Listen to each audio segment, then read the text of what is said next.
Para analisar esse assunto, eu faço conexão com um especialista em climatologia e agrometeorologia, o Rodolfo Bonafim. Rodolfo, boa tarde para você. Obrigado por estar com a gente nessa segunda-feira aqui no Conexão Record News. Como é que você avalia, então, essa postura dos países em adotar o tema do clima dentro da cúpula do BRICS? De fato, é importante agora saber se vai ser colocado em prática, não?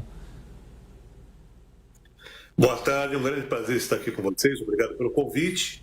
E realmente o BRICS está se destacando no cenário mundial, nesse jogo da geopolítica que está tão variado. E realmente o multilateralismo pode ser uma saída para essa crise global climática que a gente está enfrentando. Porque não é só um país ou dois países, três que vão resolver. Na verdade, tem que ser um bloco.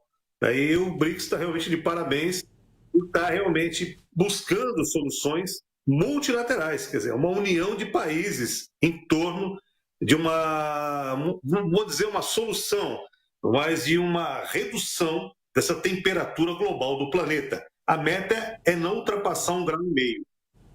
Agora, quando a gente fala em financiamento, voltado a questões práticas de ajuda ao planeta, esses países teriam que destinar quanto ali do seu orçamento para que isso de fato se torne efetivo e seja usado para esse fim, Rodolfo?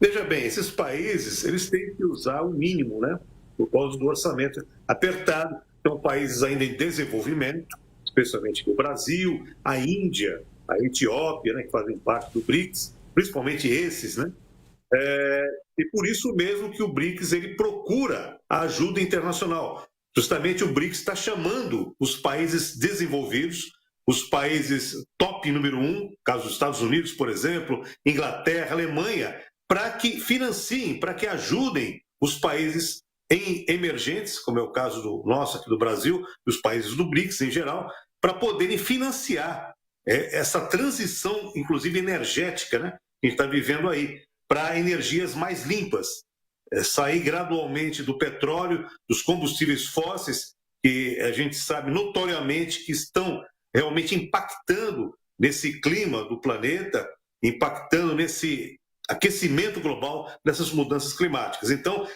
a participação dos países, número 1 dos países desenvolvidos é fundamental nesse processo.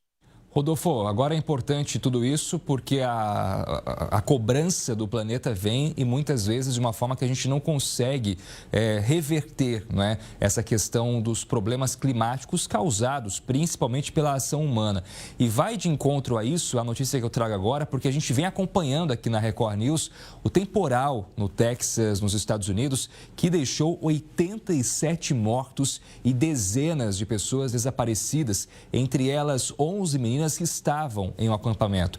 Chuvas torrenciais fizeram o rio Guadalupe transbordar. O rio subiu 9 metros em apenas 2 horas. Agora, Rodolfo, o que pode ter causado essa enchente, E tudo isso de uma forma tão repentina, choveu demais nessa região,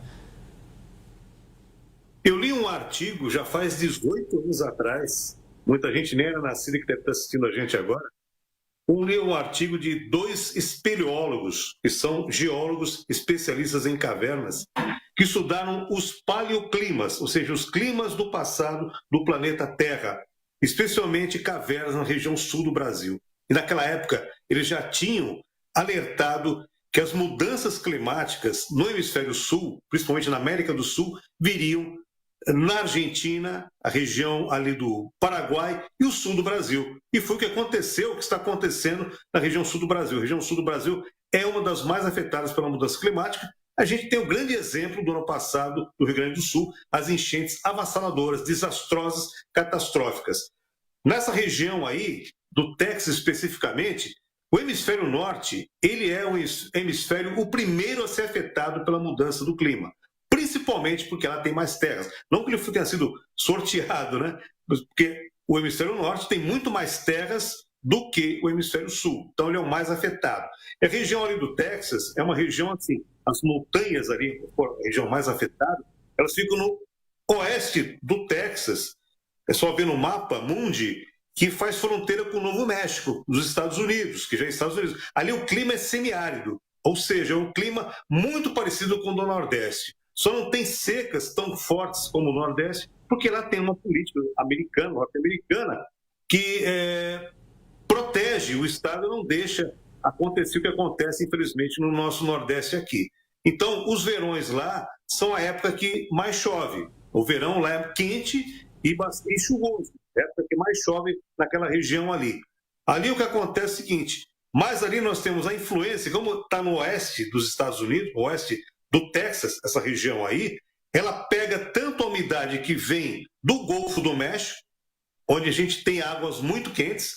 Ali existe uma corrente chamada corrente do Golfo, em inglês chama-se Gulf Stream, que a temperatura é muito alta. É por isso que lá tem muitos furacões. A rota dos furacões é ali, justamente no Golfo do México, por conta da temperatura da água. Uma água mais quente, com mudança climática que favorece justamente uma atmosfera mais quente que vai transitar, que vai transportar esse calor da atmosfera para o mar. Isso faz o quê? Com que chova mais.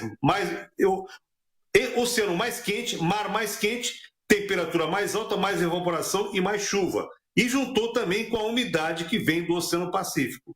O Oceano Pacífico é mais seco, principalmente naquela região da Califórnia, que eu conheço até, já visitei lá, é uma região seca, semiárida também. Mas também devido a essas mudanças do clima, nós podemos não chamar de mudança, de emergência climática, está vindo uma umidade também. Então juntou a umidade daquela região do oeste, que é do Oceano Pacífico, com a umidade que vem do leste, que é do Oceano Atlântico. E com as temperaturas altas, realmente aconteceu tudo isso. Claro que isso pode acontecer, mesmo sem mudança climática, isso já aconteceu no passado. Essas coisas já aconteceram. Só que agora, com mudança climática, as pessoas precisam entender que a frequência com que essas catástrofes estão acontecendo é maior. Então, esse é o grande problema. A mudança climática ela não traz novidade, ela traz o quê? Uma frequência maior de eventos climáticos severos. Exato, e aí não tem como a gente não comparar o que está acontecendo no Texas com o que a gente viu aqui no Brasil, no ano passado no Rio Grande do Sul, né? Ou seja, um ano depois, uma tragédia muito parecida pelo volume de chuva que atinge uma única região. Então, de fato, o alerta está dado e, infelizmente, essas vidas que foram perdidas por conta de toda essa chuva num curto período de tempo. Rodolfo, obrigado pela sua análise com a gente hoje aqui. Boa semana para você e até uma próxima. Eu gostaria só de deixar uma frase final. Pode ser? Sim. Alô? Pode ser, sim, com certeza. Que as pessoas, os políticos, os empresários, as pessoas em geral, a população em geral, dê mais ouvidos aos cientistas. É isso, é importante, porque a ciência traz ali, inclusive, informações que lá na frente acabam se concretizando se nenhuma ação for tomada. Obrigado, Rodolfo, um abraço.